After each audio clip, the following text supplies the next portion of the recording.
Come on, Eileen. The joyous fiddle-infused anthem that once echoed in every corner of the world, but behind the revelry, a chilling silence descended, like this.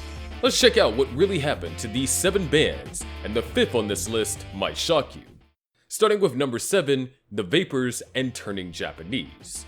Here's a chorus that you likely belted out at some point, perhaps without even knowing the name of the band that performed it. In 1980, The Vapors burst onto the new wave scene with Turning Japanese. This track was pure energy, a vibrant blend of catchy hooks, driving rhythms, and those undeniably cheeky lyrics. It wasn't just a hit in the US, it climbed the charts in the UK as well, quickly becoming a beloved cult favorite. But that initial burst of success proved to be fleeting. The Vapors, like many bands, found it challenging to follow up such a distinctive and popular single. They released more music trying to capture that same spark, but nothing quite resonated with the wider audience in the same way. By 1982, just 2 years after their breakthrough, internal tensions within the band, coupled with pressures of rapidly evolving music market, led to a quiet breakup. Decades later, Turning Japanese continues to live on in pop culture, popping up in movies, TV shows, and retro playlists.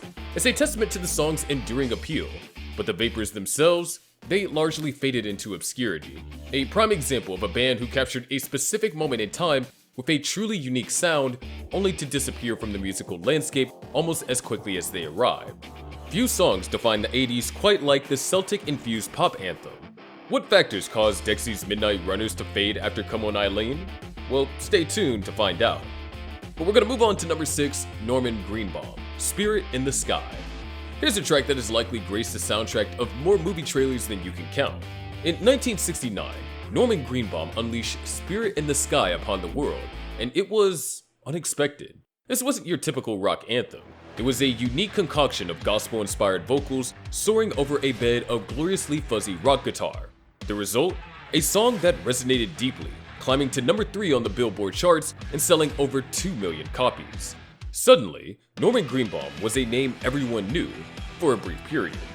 Just like Wild Cherry, Greenbomb found himself in an unenviable position of chasing the shadow of a massive hit.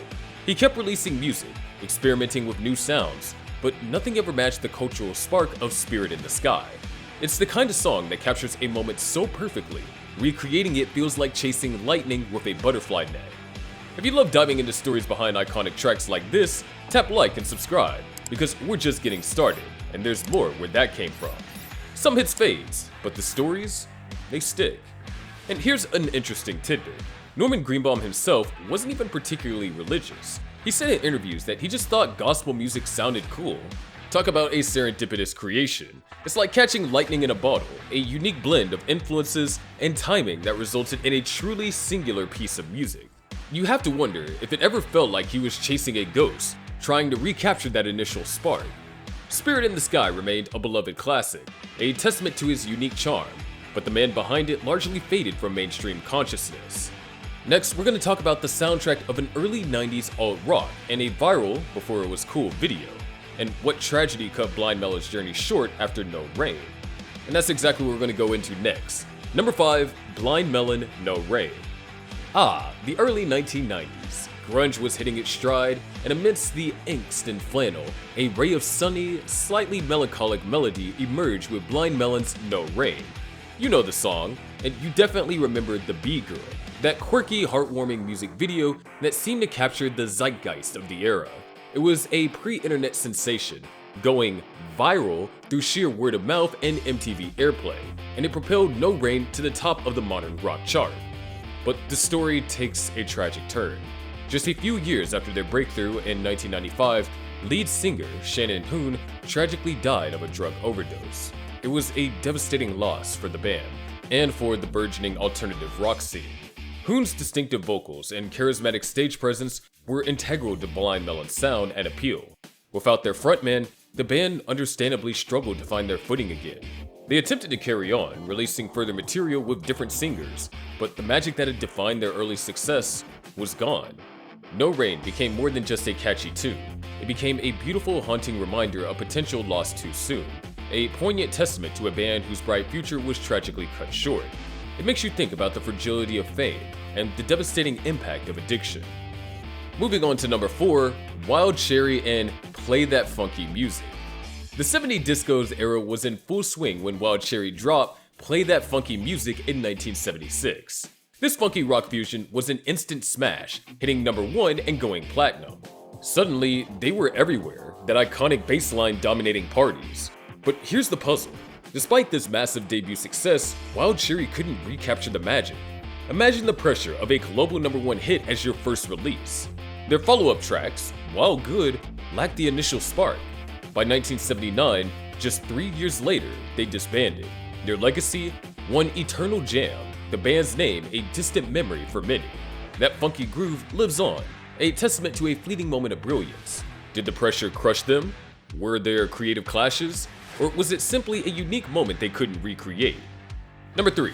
Dexi's Midnight Runners, Come On Eileen. If you close your eyes and think of the 1980s, there's a good chance the infectious fiddle intro of Come On Eileen will immediately play in your head. Released in 1982, this song was an absolute global phenomenon, topping charts across the world. Its unique and irresistible blend of Celtic folk instrumentation with a driving pop sensibility made it an instant classic, an anthem that still gets crowds singing along with gusto. Come On Eileen was a massive hit, but it became a curse for Dexi Midnight Runners.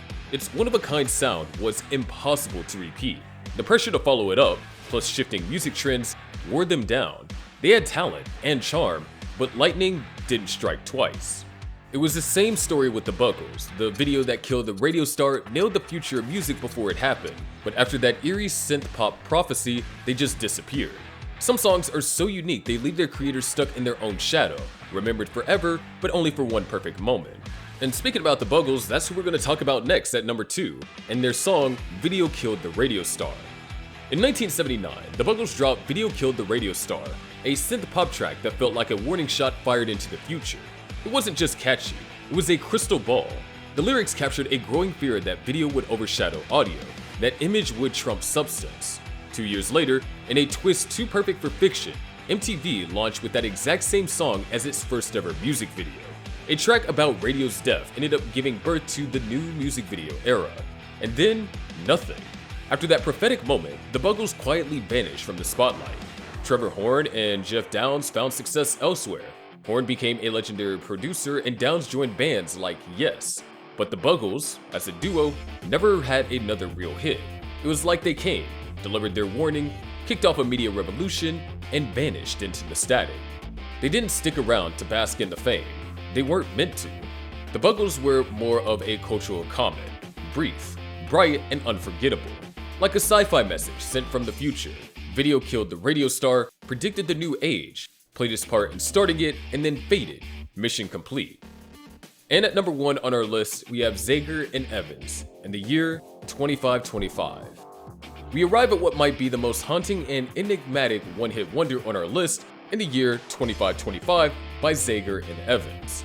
Released in 1969, at a time when the space age was in full swing and the Cold War cast a long shadow, this song was unlike anything else on the radio. It presented a dark, almost dystopian prophecy about the future of humanity, predicting everything from technological dependence to a sense of moral decay. The song struck a chord with listeners, soaring to number 1 on the charts and staying there for an astonishing 6 weeks. It resonated across the globe, tapping into anxieties and uncertainties about what the future held. And then nothing. Zagger and Evans attempted to follow up their massive hit with songs exploring similar themes, but the magic that it made in the year 2525 so impactful was simply absent. It was as if they captured a very specific cultural moment, a collective unease about the future that couldn't be replicated. Their time in the spotlight ended almost as abruptly as it began, leaving behind one of the most chilling and thought-provoking hits ever made. It makes you wonder if they felt like they had said all that they needed to say with that one song, a singular, almost unsettling commentary on the trajectory of humanity. Did you ever love a song so much only to never hear from the band again? Like and share if you think that this disappearing is wild, and wait until you see the 90 bands that couldn't stand each other. Subscribe now so you don't miss it.